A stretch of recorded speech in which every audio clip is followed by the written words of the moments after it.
पहले इस्माइल हानिये और फिर याह्या सिनवार, ये दो ऐसे नाम थे जिनके दम पर हमास खड़ा हुआ था। लेकिन इजरायली फौज ने इन दोनों को ही ढेर कर दिया और हानिये और सिनवार के जाने के बाद आईडीएफ को लगा था कि हमास कमजोर पड़ जाएगा और वो सरेंडर करने के लिए मजबूर होगा।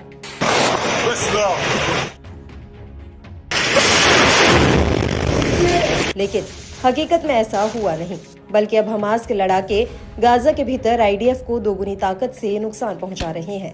गाजा में ऐसा कोई दिन नहीं जाता जब हमास के लड़ाके आईडीएफ के जवानों का शिकार ना करते हों। और तो और आईडीएफ के बाहुबली कहे जाने वाले मेरकावा टैंक भी हमास के हमलों से सुरक्षित नहीं है।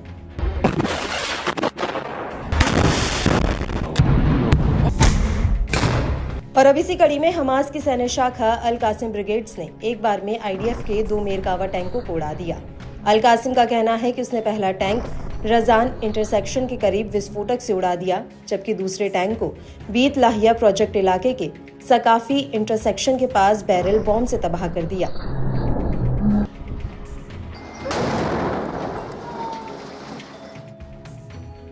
इसके बाद अल कासिम ने इसी इलाके में आईडीएफ के तीसरे मेरकावा टैंक पर अल यासीन 105 गोलों से हमला किया।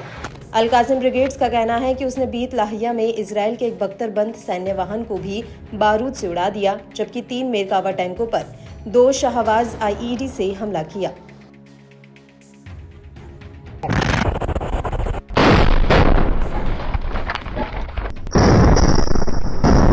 और जब इस टैंक की मरम्मत के लिए आईडीएफ के जवानों की एक टीम यहां पहुंची तो अल कासिम के लड़ाकों ने उन पर भी एंटी पर्सनल डिवाइस से हमला कर दिया।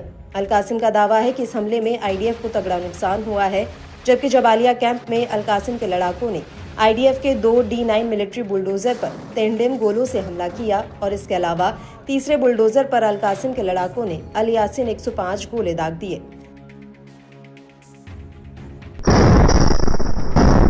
वहीं दूसरी तरफ जब अल कासिम ब्रिगेड्स ये हमले कर रही थी तो उस वक्त अल अक्सा ब्रिगेड्स ने भी पूर्वी गाजा में मोर्चा संभाल रखा था। यहाँ पर अल अक्सा के लड़ाकों ने पूर्वी सेमेट्री में आईडीएफ के जमावड़े पर दनादन बमबारी की। इसके अलावा अब्देल कादर अल हुसैनी ब्रिगेड्स ने भी पूर्वी जबालिया में आईडीएफ के ऊपर कई राउंड 60 mm मोर्टार गोले दागे।